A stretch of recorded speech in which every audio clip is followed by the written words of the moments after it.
Hello साथीहरू, आज चाहिँ हामी यसो घुम्नुको लागि निक्ल्यौँ। सेन्ट्रल बस्ती भन्ने जग्गामा फरेस्ट एरिया पर्छ साथीहरू। एकदम पिसफुल्ली ठाउँ छ। त्यहाँ घुम्ने ठाउँहरू एकदम राम्रो छ हैन। यहाँ हामी बागडुग्राको रोड पक्ड्यौँ। यो बागडुग्राको डाँडागाउँ भन्ने जग्गाको रोडहरू एकदम तपाईहरुले कोही पनि जानु चाहनु इच्छुक हुनुहुन्छ भने बिहारबाट सिधै नेपाल जाने रोड पर्छ साथीहरू। सिधै गएर कसैले पनि सेन्ट्रल बस्ती या टाइपु खोला पिकनिक प्लेस भन्यो भने जग्गामै पुर्याइदिन्छ तपाईहरुलाई कुनै पनि टोटोले। हेर्नुहोस् साथीहरू, यी परिवार एकदम खुसी छ। श्रीमती साथैमा नानीहरू एकदम खुसी छ। मेरो दुई छोरीहरू झन् ज्यादा ह्याप्पी, किनभने अब पापा आएको बेला मात्रै मेरो छोरीहरू घुम्नु पाउँछ हैन। त्यस्तै छ साथीहरू। हामी अब त्यो फरेस्ट एरियाको हामीले रोड पक्ड्यौँ। फरेस्ट एरियाको जग्गा झलक्क हेर्दा त यो सेवकको रोड जस्तो पनि देखिन्छ हैन। सेवकको रोडहरू जस्तो पनि देखिन्छ। त्यस्तै छ साथीहरू। कोही पनि घुम्ने इच्छुक हुनुहुन्छ भने तपाईहरु आउन सक्नुहुन्छ बागडुग्रा बिहार मोडबाट। यहाँ चाहिँ तपाईको आर्मी क्याम्प पनि छ साथीहरू, छेउछाउमा आर्मी क्याम्पहरू पनि छ। एकदम कोही डर छैन, केही छैन। फरेस्ट एरिया हो। पहिला समस्या हुन्थ्यो तर अहिले त्यो समस्याहरू हुँदैन, एकदम राम्रो छ। त्यस्तै छ साथीहरू। मेरो छोरी नेन्सी मर्सी कस्तो छ साथीहरू यसो भनिदिनुस् है। हामी फाइनली आइपुगेका छौँ टाइपु खोला भन्ने जग्गामा। यो खोला एकदम नेचुरली, यो चाहिँ चेङ्गाको भाग खोला हो। यो जस्तो तपाईको पानीघट्टाको जो ठुलो खोला छ दुधे खोलाकै भागहरू हो यो। एकदम राम्रो।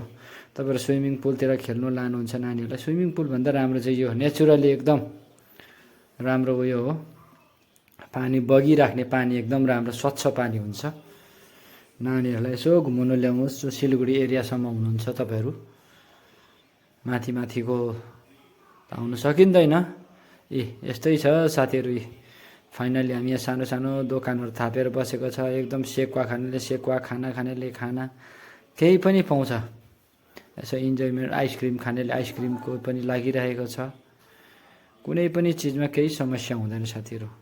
हामी फाइनली आइपुगेका छौँ सेन्ट्रल बस्ती पिकनिक प्लेस भन्नेमा। पिकनिक खेल्नेहरू पनि थुप्रो आइरहेको हुन्छ, किन पानीको सुविधाहरू धेरै छ। पिकनिक खेल्नु राम्रो छ यहाँ। जग्गा शान्ति, एकान्त राम्रो। हामी सेकुवा दोकान, सबभन्दा पहिला म सेकुवा दोकानमा गएर सोधेँ। सेकुवाको दाम काम सोध्दैछु, के छ कसो छ, कुन कुन प्रकारको पाउँछ सेकुवाहरू। र हामीले दुई प्रकारको सेकुवा चाहिँ खायौँ साथीहरू। हामी टोटल 4 जना मिलेर चाहिँ 2 प्लेट, टोटल 5 प्लेट खायो साथीहरू हामीले। श्रीमतीले पनि भयो, धेरै दिन भयो सेकुवा नखाएको भनेर हो। यो फर्स्ट स्टार्ट गरेको साथीहरू हामीले हैन। के छ कसो टेस्ट गरौँ पहिला भनेर। श्रीमती फोटो खिच्नुमा व्यस्त। अहिलेको समय फोटोमै छ साथीहरू। अहिले सबभन्दा पहिला खाना सेलाइसक्छ, तर फोटो र भिडियोले गर्दा खाना एकदम ठन्डा भइसकेको हुन्छ। त्यस्तै छ सबैले।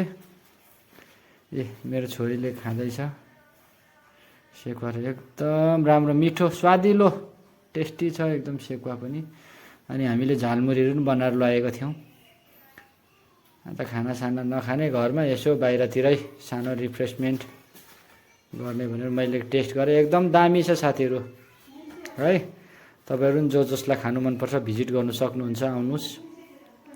फेरि हामीले एकदम खाइपिए गरेर फेरि हामी खोलातर्फ गयौँ। तर गल्ती के भयो, एउटा हाफ प्यान्ट लगाएर गएको भए त राम्रो हुन्थ्यो स्विमिङ गर्नुको लागि। मैले त लगिनँ, नानीहरूको त लगेको थियो, तर मैले लगिनँ। फेरि नेक्स्ट टाइम म जाँदाखेरि चाहिँ हाफ प्यान्ट लगेर जान्छु। फेरि त्यो भिडियो पनि बनाउँछु है साथीहरू तपाईहरुलाई। हेर्नुहोस् एकदम राम्रो।